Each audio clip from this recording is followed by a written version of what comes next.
نحمده ونصلي على رسوله الكريم اما بعد اعوذ باللہ من الشیطان الرجیم بسم اللہ الرحمن الرحیم السلام علیکم ورحمۃ اللہ وبرکاتہ۔ ناظرین، میں ہوں نیر ربانی قاسمی اور آپ دیکھ رہے ہیں قاسمی ہیلتھ کیئر چینل۔ ناظرین، آج کا جو ہمارا موضوع ہے وہ ہے نرینہ اولاد کا پیدا ہونا، یعنی بیٹے کیسے پیدا ہوں۔ ناظرین، اس سے پہلے کہ میں پوری تفصیل آپ کے سامنے رکھوں، میں آپ سے درخواست کروں گا کہ اگر آپ ہمارے چینل پر نئے ہیں، پہلی مرتبہ دیکھ رہے ہیں، تو ناظرین اس کو سبسکرائب کر لیں تاکہ ہر ویڈیو کا نوٹیفیکیشن آپ کو فوراً مل جائے۔ ناظرین اس کو لائک اور شیئر بھی ضرور کریں تاکہ آپ کے ساتھ ساتھ دوسرے لوگ بھی اس سے فائدہ اٹھا سکیں۔ ناظرین، بیٹے کیسے پیدا ہوں، بعض حضرات یہ سن کر بڑے تیش میں آ جائیں گے اور وہ یہ کہیں گے یہ تو خالص اللہ کی مرضی سے ہوتا ہے۔ یقیناً یہ خالص اللہ کی مرضی سے ہوتا ہے، اس میں کسی اور کی مرضی داخل نہیں ہے، مگر اللہ نے دنیا کو دارالاسباب بنایا ہے۔ کوشش کرنا دواؤں کے ذریعے سے، دعاؤں کے ذریعے سے، قرآن کے ذریعے سے، یہ انسان کا کام ہے، اور نرینہ اولاد دینا یا کوئی بھی کرشمہ دکھانا قدرت کا، یہ اللہ کا کام ہے۔ ناظرین اس کو سمجھنے کی ضرورت ہے۔ سمجھنا کیا ہے؟ سمجھنا یہی ہے کہ انسان کے اللہ تبارک و تعالی نے مرد ہو یا عورت ہو، تین مزاج میں اس کو پیدا کیا ہے، یعنی اعضائے رئیسہ ہر انسان کے تین ہیں۔ اس میں ایک اعصابی نظام ہے، ایک عضلاتی نظام ہے اور ایک غدی نظام ہے۔ ان تینوں نظاموں کو اصل میں سمجھنا ہے۔ یہ تین نظام اگر سمجھ میں آ گئے، یہ تینوں مفرد نظام ہیں، ان تینوں کو مرکب بھی کیا جا سکتا ہے، مگر آج ہم جو بات کریں گے وہ مفرد پر کریں گے۔ اللہ تبارک و تعالیٰ نے تین مفرد نظام بنائے ہیں، اعصابی، عضلاتی، غدی۔ مرد کا جو مزاج اللہ تبارک و تعالیٰ نے بنایا ہے وہ عضلاتی مزاج بنایا ہے، یعنی مسکولر یونٹ، یہ مرد کو اللہ نے دیا ہے۔ اور اسی طرح گلینڈ سسٹم، یہ جو مزاج ہے یہ اللہ تبارک و تعالیٰ نے عورت کا بنایا ہے۔ اور عضلاتی مزاج کے اندر اللہ نے سختی رکھی ہے اور خشکی بھی رکھی ہے، اور خشکی ظاہر سی بات ہے، خشکی جو ہے وہ سردی کے اندر ہوتی ہے۔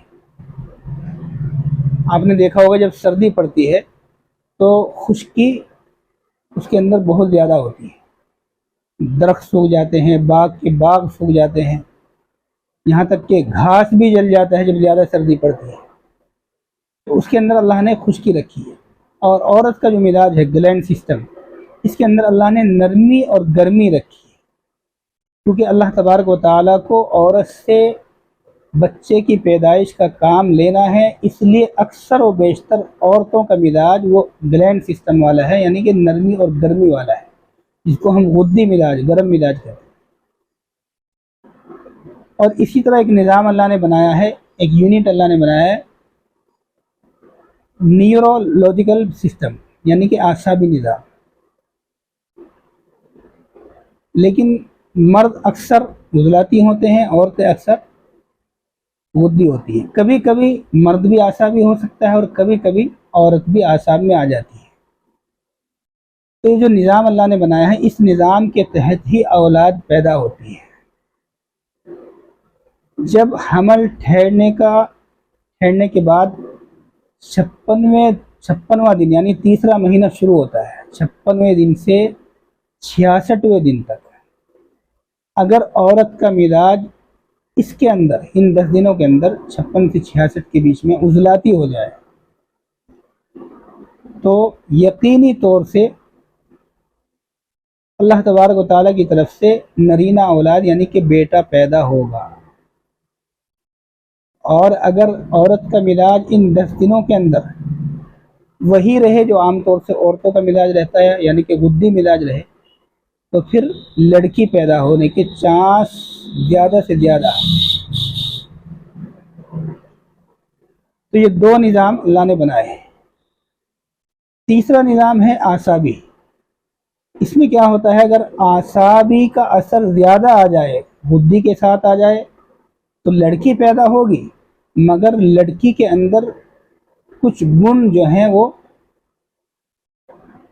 دوسری طرح کے ہوں گے، یعنی کہ اس کے اندر نسوانیت کی کمی ہوگی اور اس کے اندر تھوڑا سا مرد کا نظام یا مرد کا مزاج داخل ہوگا۔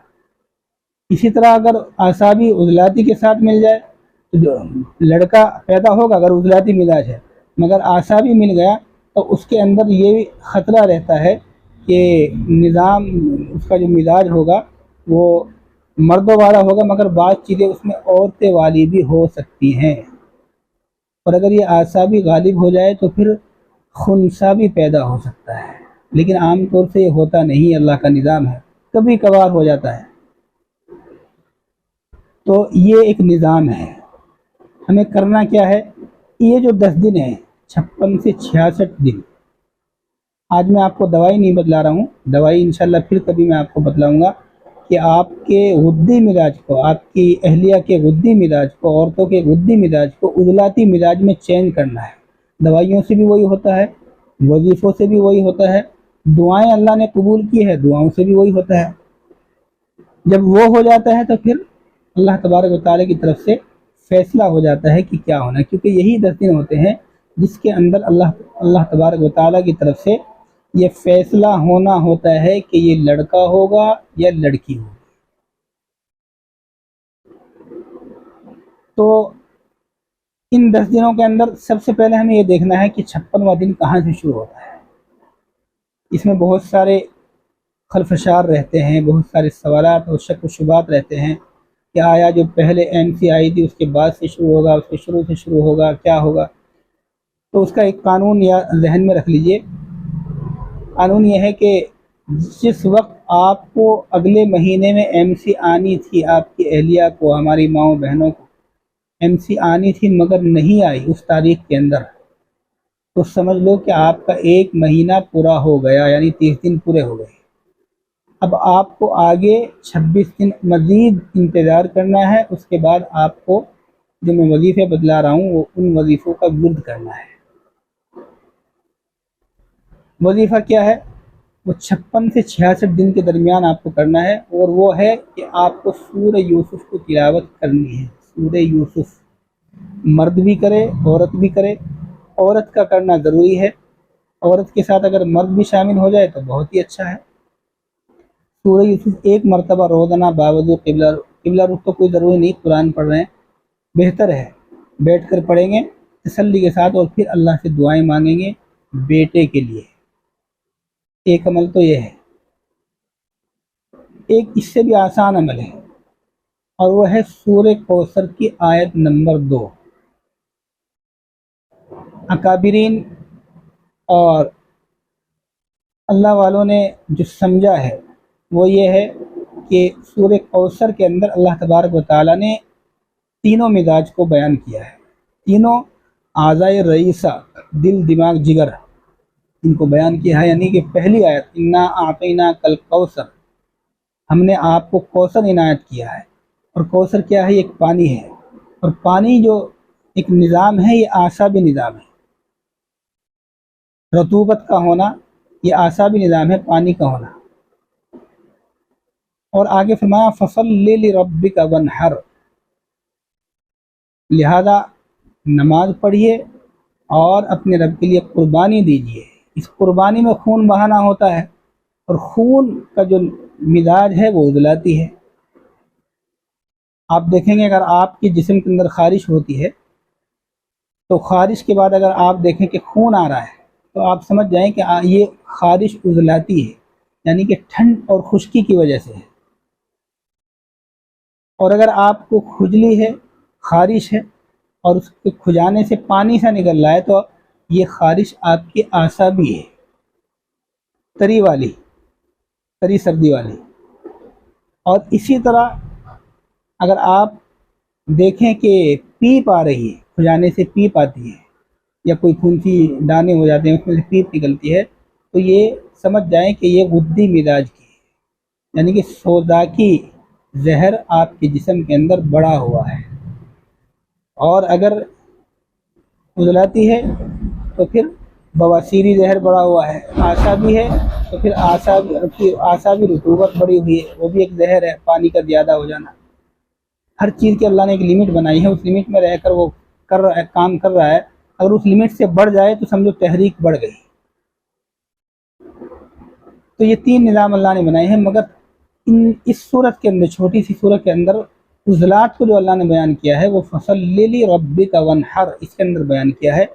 تو اس آیت کا ورد 56 سے 66ویں دن تک عورت مرد دونوں کریں، یا عورت کو تو کرنا ہی کرنا ہے، باوضو کرے گی 313 مرتبہ فصلی لربک وانحر، فصلی لربک وانحر، فصلی لربک وانحر 313 مرتبہ پڑھ کر اللہ سے دعا کرے گی کہ اللہ میں نے جتنی کوشش کرنی تو میں نے کی ہے، یقیناً یہ آپ کے حکم سے ہی ہوگا جو کچھ ہوگا، لہذا آپ مجھے بیٹا عنایت فرما دیں۔ تو اللہ کی ذات سے امید ہے، اور یہ تجربہ ہوا ہے، بزرگوں کا تجربہ ہے کہ جو اس طریقے سے ان دونوں عمل کو کرے گا تو انشاءاللہ کوئی سا عمل کر لیں، سورہ یوسف والا کر لیں یا یہ کر لیں، انشاءاللہ نرینہ اولاد پیدا ہوگی اللہ کی طرف سے، یہ اللہ کی ذات سے پوری امید ہے۔ تو یہ 3 نظاموں کو سمجھ کر اس کے مطابق پھر وظیفے اور اس کے مطابق ہی دوائیوں کا استعمال اگر کیا جاتا ہے تو پھر وہ تیر بہدف لگتا ہے۔ یہی وجہ ہے کہ ہماری دوائیاں کام نہیں کرتی، ہمارے وظیفے کام نہیں کرتی، ملاج کچھ ہے اور وظیفے کچھ ہے، ملاج کچھ ہے دوائی کچھ ہے، تو یہ گڑبڑ ہو جاتی ہے۔ جس طرح اللہ نے پورے سال کے اندر 12 مہینے کے اندر 3 موسم بنائے ہیں، ایک برسات ہے، ایک گرمی ہے، ایک سردی ہے، یہی پورا نظام اللہ نے اس انسان کی باڈی کے اندر چلایا ہوا ہے کہ ایک رطوبت ہے یعنی کہ برسات ہے، اعصابی نظام، اور ایک خشکی اور سردی ہے یعنی کہ سردی ٹھنڈ، اور ایک گرمی ہے یعنی کہ گلینڈ سسٹم، گرمی والا نظام۔ یہی پورا نظام انسان کی باڈی میں ہے، یہی پورا نظام تمام دوائیوں کے اندر ہے، یہی پورا نظام وظائف کے اندر ہے، یہی پورا نظام پورے سال کے 12 مہینوں کے اندر ہوتا ہے۔ اس کے مطابق کریں گے تو انشاءاللہ اللہ سے 100% امید ہے کہ انشاءاللہ نرینہ اولاد پیدا ہوگی، آپ کے بیٹا پیدا ہوگا، اور اگر ہو جائے، ہوگا ضرور انشاءاللہ، ہو جائے تو مجھے دعاؤں میں ضرور یاد رکھنا۔ اور جانے سے پہلے پھر درخواست کروں گا کہ اگر آپ نئے ہیں، پہلی مرتبہ چینل دیکھ رہے ہیں، تو ہمارے چینل کو سبسکرائب کریں تاکہ نئی ویڈیو آپ تک فوراً پہنچے۔ آپ کو ویڈیو اچھی لگی ہو تو یقینی طور سے آپ شیئر بھی کریں تاکہ دوسرے بھی اس سے فائدہ اٹھا سکیں۔ پھر ہوگی اگلی ملاقات ایک نئے ٹاپک کے ساتھ، ایک نئے موضوع کے ساتھ، تب تک کے لیے اجازت دیجیے، خدا حافظ۔